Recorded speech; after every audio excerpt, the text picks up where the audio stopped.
want to talk to you about vasomotion. There's so much information about vasomotion that I was trying to make a video that just crammed it all in, and it was just too much. So I'm going to just do it fast and see if I can get as much good information in as possible. Vasomotion is pumping, the oscillating, opening and closing of our capillary beds. And by understanding this, it can really give us insight into our Qigong practice. If our lungs and our heart are the volume of circulation, then our capillary beds are really the quality of our circulation. So if you can picture the lungs pumping in and out air, and the heart's pumping in and out blood, the capillary beds are opening and closing and facilitating exchange of oxygen, nutrients, hormones, metabolic waste.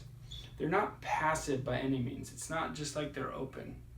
They are constantly regulating. So let me give you an example. If you start running, your muscles start to use oxygen and release CO2 into the blood. Now your capillary beds are the first things to pick up the CO2, and they recognize, oh, we need to provide more blood to this area. And so CO2 is a vasodilator, and it will dilate the capillary beds and allow for more blood flow to come in. That increase of blood flow, if it happens systemically, would cause you to faint. And so in order to regulate that, the sympathetic nervous system will then increase and start to decrease circulation to other areas. So when we're working out, we're moving our blood around, and when we get hot or get cold, our blood is moving around. When we're sleeping, it's going to different organs. And this greater picture is what's called flow motion. But the microscopic is what we call vasomotion.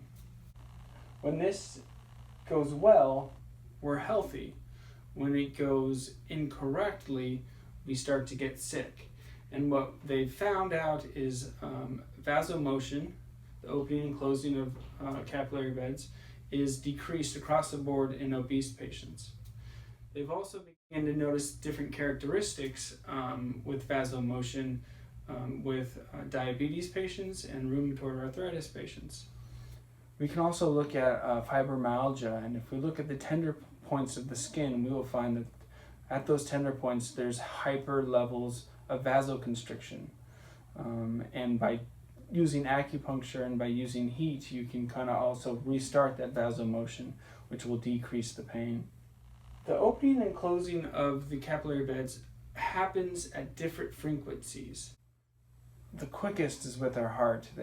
Every time our heart beats, about once a second, they're contracting and relaxing. And with each breath, between 1 to 6 seconds, depending on how fast you breathe, the capillary beds are also opening and closing. And then with each muscle movement, our smooth muscles, as our smooth muscle moves, the capillary beds are moving at a slightly slower frequency, about every 5 seconds. And 15 seconds around there. And then with our nervous system too, our autonomic nervous system, they're moving at a little bit slower frequency, about every 30 seconds. And then our endothelium, the actual capillary beds themselves, are oscillating at a little bit slower frequency, about 1 cycle every 1 to 2 minutes. And so these frequencies are constantly pumping and moving blood around, even if we're just not doing anything. So our body is just not passive to circulation. It's actively pumping at all kind of levels to increase oxygen intake and cellular exchange. When you think about Qigong and breathing and doing motions, we're kind of working with those frequencies at all levels. We're controlling our heart rate, slowing it down. We're controlling our breathing by elongating it. We're calming our autonomic nervous system down. We're doing slow, gentle motions to regulate our muscles. And then we are increasing or decreasing nitrous oxide, which affect our endothelium. So we can balance and harmonize all these frequencies. So it's a good thing to think about when we kind of imagine Qigong and what we're doing with Qigong, is we are increasing and we are fixing these pumps in our body at even the smallest, most cellular level.